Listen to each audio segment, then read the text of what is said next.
Hi guys. So today you can see me. I'm in a beautiful yoga studio.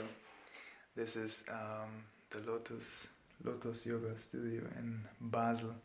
They have a beautiful library and it's a really wonderful place. You can see these old wooden floors, how they make some these noise sounds. So I just wanted to briefly respond to a question that somebody had sent me recently. Deepa. Hi Deepa. Hope you're great. So Deepa had told me that he recently started to do some simple practices like some simple pranayam and meditation.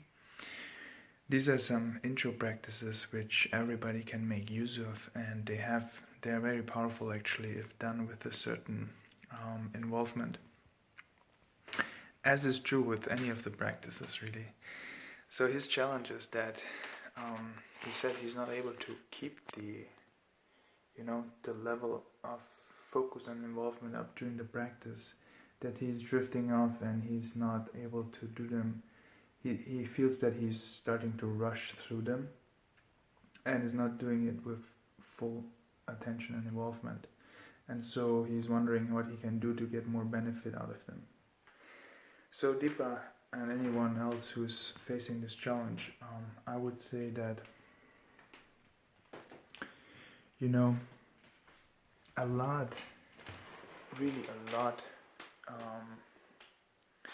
when it comes to doing yoga and meditation, is really about creating a certain ambience around yourself, but also within yourself, so that everything is most conducive to whatever tools and practices you're using. It's like you want to plant a flower, so you put in the seed, but you need to create the right ambience, otherwise nothing is going to happen. So you need to water the flower, you need to take care of the earth, you need to make sure there's enough sunlight hitting, touching the flower. And all of these things, if they come together, the flower will bloom. If one is missing, then it might die. So like this, my Guru Sadhguru, he's always instilled this on us, that the ambience is very important. So when you when you do the practice, it would be very good if you can,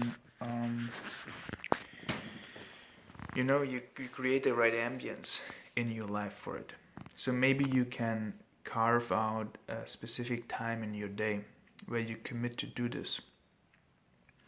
I'm a big fan of, establishing routine in your life, because I believe otherwise it becomes, you need too much willpower and discipline to follow through with it.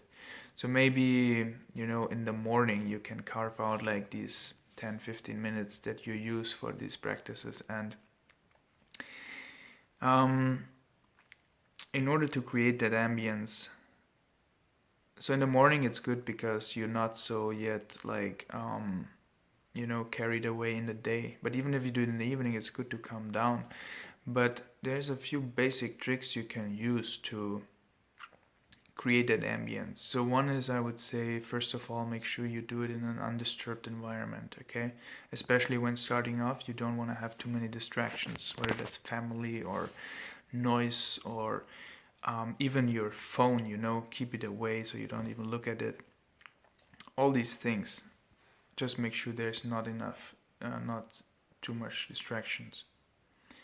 Then another thing is you can light a lamp, switch off all the artificial light, and that can create a certain ambience externally. You can use incense also to supplement that. But then most important is that you create that ambience within you. So there's 2 or 3 things that I can give you as a suggestion. One is, if you really want to take a big step, a big leap in that direction, I would recommend you to do the Inner Engineering online course. Okay, you could do it from anywhere, and it's basically a program where, you know, Sadhguru gives you very powerful tools how you create that ambience within you anytime during the day, and especially when you do practices, it's very effective to create that ambience. So that would be the best option. Take that Inner Engineering online. If you can't do that for now, then you can also do a program. It's called Isha Kriya. I put a link below in the description. It's another practice which takes another 10 minutes, but as part of it, there's also an aspect where you work with your thoughts, and by that you create a certain ambience. And that same thought you can use over and over, even in other practices, as creating the ambience. And other than that, one thing which works for me always very, very powerfully is just to always, you know, to pull myself out of that, all of that nonsense that's going on in my mind right now, and to bring that focus is one thing. I go out in nature, okay? Even if I can just take a 10-minute walk in nature, it really helps me to reconnect with like what's really important. And another thing you can do is, you know, what I often do is I remind myself of my own mortality, because by doing so, everything else, you know, falls away. Now, I don't know what's important to you in your life, but you will find that out the moment you're aware of your mortality, because I feel that everything else, you know, it falls away. And that moment when you can create that awareness within you, like really, you know, really being aware, not just thinking about it for a second, but really visualizing the moment where you're approaching that.